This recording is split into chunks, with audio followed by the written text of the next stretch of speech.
60 useless Lego Batman facts. While Poison Ivy's kiss will work on almost every enemy in the game, if you attempt this on Freeze Girl, nothing will happen.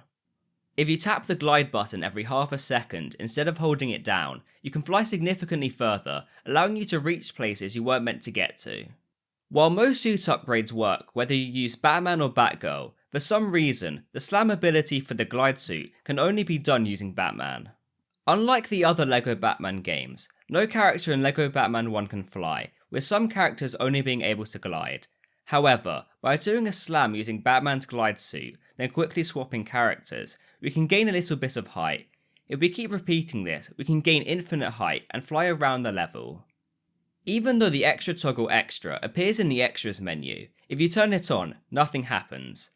If you throw a Batarang and swap character, the character's animation will become frozen until the Batarang returns.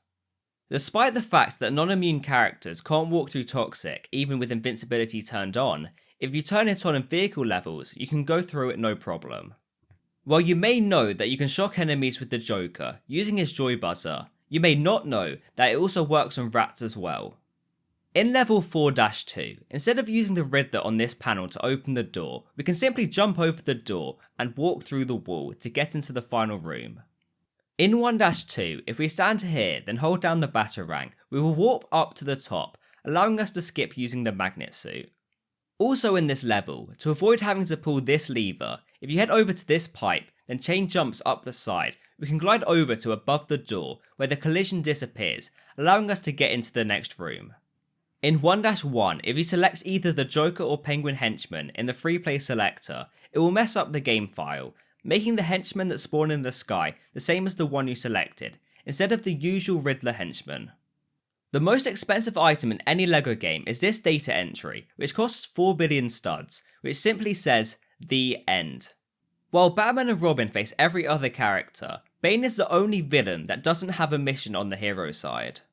You can avoid this helicopter boss fight in 5-2 by using this vent to get the Penguin up here, then by jumping and sliding along this fence to get Catwoman to the other side. In 3-4, instead of using Batman's demolition suit, if we walk over to the right, we can walk through this wall here as it doesn't have a collision, allowing us to enter the room from out of bounds. Also in this level, when we reach this point here, instead of putting out the fire, if we chain wall jumps up the side of the building with Robin, we can simply walk around the fire. It is actually possible to clone Robin in the Batcave. For this you need to unlock the decoy suit upgrade for the technology suit, then place a decoy and swap to them. After a few seconds, the decoy will be destroyed, but will respawn as a real Robin. If you then swap back to the original Robin, you can repeat this process to create an army of Robins. In Arkham Asylum, if you switch to a character then swap back, that character will follow you. If you do this with every villain in the room, you can create a swarm of villains who follow you around. You can play as Batman and Robin in Arkham Asylum by going into the bonus level, then exiting as Batman, but for some reason, this doesn't work with villains in the Batcave. However, there is another way to get villains into the Batcave. If you create at least 4 clones of Robin, then kill all of the other characters in the Batcave, when you pull this lever to enter Arkham, if you keep swapping between the clones, when you come back to the Batcave, so will one of the villains. If you freeze a glide character, then use Joker's Joy Buzzer on them. If you then switch that character and spam jump, they'll get launched into the air, allowing you to fly. It is possible to double jump using either Batman or Robin. If you use your Batarang and hold down the attack button, as soon as the Batarang returns, if you press the jump button whilst in mid-air, you'll get a second jump. There are 4 secret characters that you can unlock in the character creator after getting 100%, which are Huntress, Spoiler, Black Mask and Azrael. Hush can build faster than every other character in the game, and Ra's al Ghul can walk on tight ropes faster than any other character as well. You are actually able to build hot pieces without the heat suit by swapping characters as soon as you build a piece, which completely negates the damage. This can be repeated to build the entire object. You can enter the Penguin boss fight early by bringing him over to this pool of Toxic here. If you wait for him to attack, then glide over the Toxic, he will follow, killing him instantly and ending the level. It's also possible to end the Catwoman boss fight early. If you break this fence here and wait for Catwoman to attack, if you walk off the map as soon as she does, she will follow, ending the fight instantly. Despite being opaque in game, in the character selector, Scarecrow's headpiece is translucent. While most characters have a hitbox of 1, Killer Croc's hitbox is actually slightly larger, at 1.01. While this may seem like it doesn't change anything, it actually causes some strange collision physics, where if you lag your game and swap from a normal character to Killer Croc, you're actually able to phase through most walls in the game. Penguin Minion also has a strange hitbox, which is significantly smaller than the others in the game, allowing you to hit transition zones other characters can't, allowing you to skip certain rooms.